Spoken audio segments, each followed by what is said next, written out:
If you're a shade tree mechanic or spin the wrenches on the weekend because you're a weekend warrior, Ryobi's got 2 new mechanic tool offerings in their HP line. Here's the deal. One of them I expected. The other, I gotta tell you, Ryobi doesn't have no business even making this thing.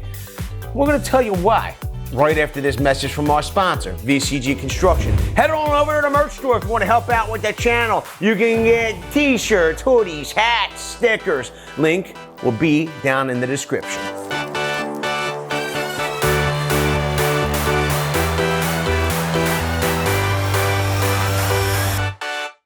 Let's go over the first of the 2 new offerings in the automotive sector from Ryobi. This is their 3-inch, 18-volt variable speed polisher. It says you're going to get up to 60 minutes of run time.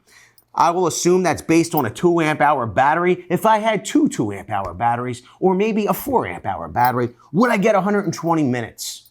I guess we're going to have to find that out at some point, right? You're getting a 3-year limited tool warranty or limited warranty with this tool. It's a bare tool, but it does include a whole bunch of accessories. 3 grades of polishing pads, 3 grades of sanding discs, and 2 backer pads. You can see here it's got a 2-speed swish for polishing or sanding, so it helps you to dial in. Of course, you'll need to dial in your pressure. There's no switch for that. We got a removable auxiliary handle, a spindle lock for tool-free accessory change, and an onboard LED. Pretty cool. So first out of the box is everything. When I get new tools, I like to feel it in my bare hands to see about the rubber overmold, how it actually feels in the hand. And I will say that this Ryobi tool actually feels pretty doggone good. Here's the thing, you might not even need that accessory handle. But let's see, does it give it some extra control? Has 2 positions, one on the left, one on the right. We have our polishing pads. I wonder if this is lamb's wool. Let me see. No, I think it's synthetic. This is a 3-inch correcting pad, and this is a 3-inch foam finishing pad. So here is our backing pad, hook and loop, and this would be our spindle lock. So what we're able to do is hold down our spindle lock and then lock on our pad. And then you're able to quickly, wow, that thing's on there. That's some strong hook and loop. We're able to easily swap out pads. Pretty nice, actually. Then we have our sanding backer. Let's thread that on. So this uses a plastic screw type, I guess, to screw down into your backing plate. And then you have multiple. This looks like 120 grit. This is 80 grit. I gotta be honest with everybody, I'm not well versed enough in these automotive accessories to know that if these sanding pads are a industry standard or not, or if this is something that just works with Ryobi. Here's the deal.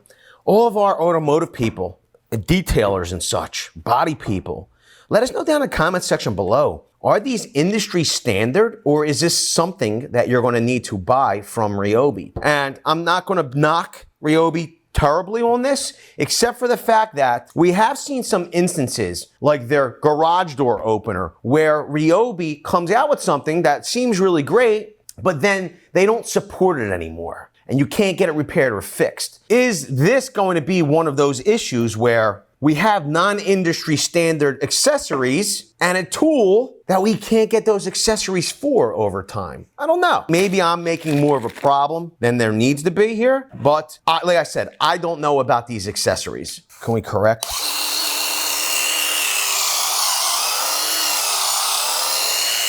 The scratch here, we're in speed 1. That's polishing. Wow, speed 2. So the polishing mode, 0 to 2800 RPM will allow you to work on your vehicle with the right compounds. Then 0 to 7800 is in speed 2 for, wow, that's for sanding. I love the smell of carbon brushes in the morning. I could smell it at first, and then I could see the flash here at the back. This is a brushed motor. Ryobi has an expansive platform and a huge user base. The thing is that they need to be at a specific price points. It is a homeowner DIYer line of tools. And that's why this is ridiculous. This is their long neck 3/8 ratchet, powered ratchet. Ryobi has like no business making this. None whatsoever. Let's go over what you got here. We got tool only. Once again, we have that 3-year limited warranty. You can see here, brushless performance with a brushless motor. They're giving you up to 55 foot-pounds of torque. We're going to test that. Access, slim head and extended reach, and we're going to talk about that in a second. 4-position rotating head. We're going to talk about that in a second. Specifications wise, you can see here 3/8 extended ratchet. It's product number PBLRC25. It's got the HP technology, provides 55 pound-feet of torque.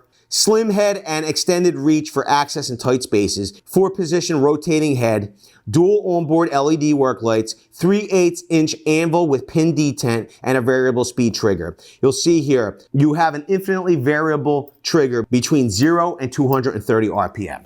I'm excited to get it open because it's Ryobi. And don't we all love bashing Ryobi? Like, I want to just crush Ryobi. Every review, I just want to crush them because it's Ryobi. Isn't that what everybody does? Chaka Gillis, I'm looking at you. Okay, not a lot of fanfare. This is sold exclusively at the Home Depot. You can get a Home Depot gift card when you write a review. Chance to win $1,000. I'm gonna tell you, first off the bat, when you think of Ryobi, I thought this was going to be plastic. It is not. It's actually metal. Got a nice rubber overmold. I will tell you, towards the front of the tool, it is heavy. This feels, from the weight of it, that you would expect from a ratchet, right? It feels well built up front.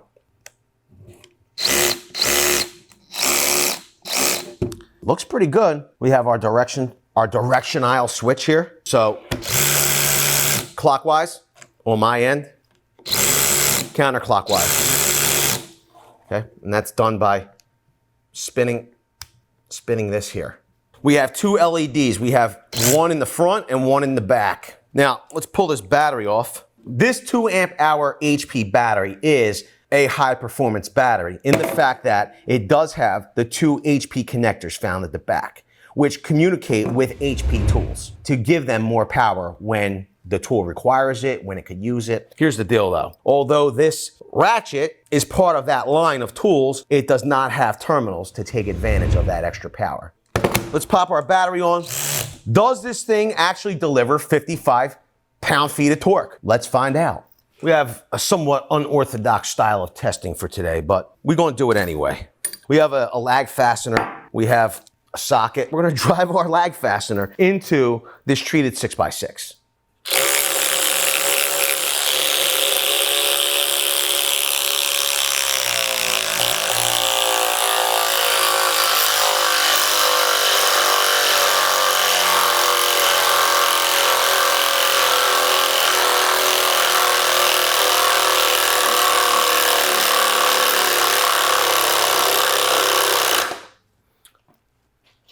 You can see we're timed out. I will tell you right now, immediately, I'm thoroughly impressed.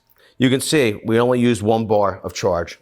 Let's see how many pound-feet of torque it applied to that bolt. Okay, you can see 55. Now, if this ratchet did not apply a full 55 pound-feet of torque, we should be able to get some type of turn out of this. If it did apply a full 55 pound-feet of torque, we will get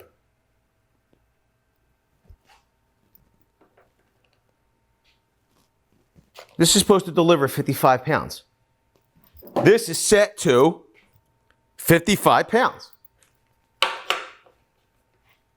We should be getting a click. Maybe we need a bigger battery. We have a 4 amp hour HP battery. Ready?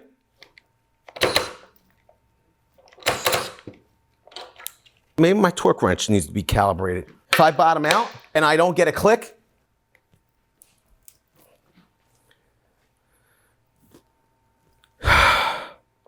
Is there something wrong with this thing?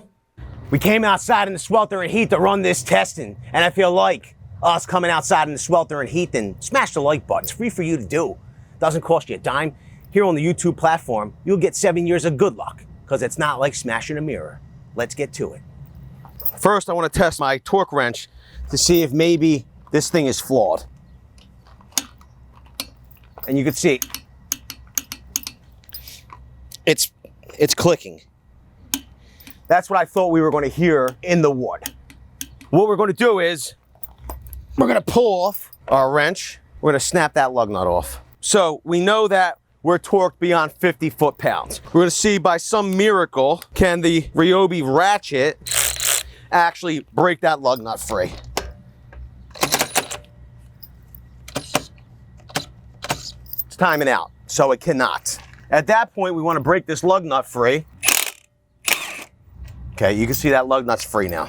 So what we're going to do is, we're going to put our ratchet back on.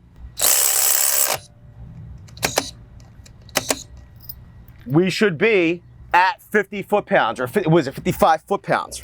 You can see our wrench is set to 55. Throw our wrench on. We should immediately get a click. You know, we got like maybe a 1/16 of a turn. I don't know if you saw it. But we did get a little turn there. But we're down. And you know we're at 55 foot-pounds. Now, let's throw our wrench back on, or a ratchet. So it looks as though it will actually tighten to 55 foot-pounds. It just won't back it off at 55 foot-pounds. We'll lower it down to 50 foot-pounds. Okay, we're at 50 foot-pounds exactly.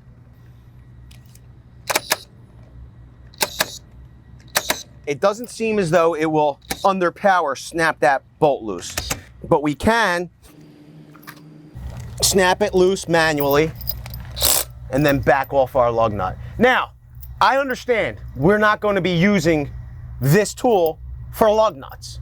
This was for demonstration purposes. That was highly visible for all of you, for us to conduct. Now, some of you are probably saying, you know, this is great and all, but hey, Vince, your battery, the foot plate, is unbelievably in the way, and you're still using a deep socket, which is true. Here's the deal. You're able to lift up on this collar here, and this head rotates in multiple directions. That's why there's a light in the rear. So you can use the tool in the best way that suits you. It might have felt a few foot-pounds short. Maybe it's the battery, maybe we have a dud. I don't know. Maybe our testing is flawed. Leave it down below. What's been your experience with these Ryobi HP tools? We want to know. Video's over, but I know you want more. So this is how you're going to get it. First thing you need to do is pretend you're this guy, and you're here at the birthplace of freedom. Now ring that bell like it's 1776 and let all notifications through. What? You're not subscribed yet? Well, smash this button here. After that, watch this video here, and maybe over here. See you later.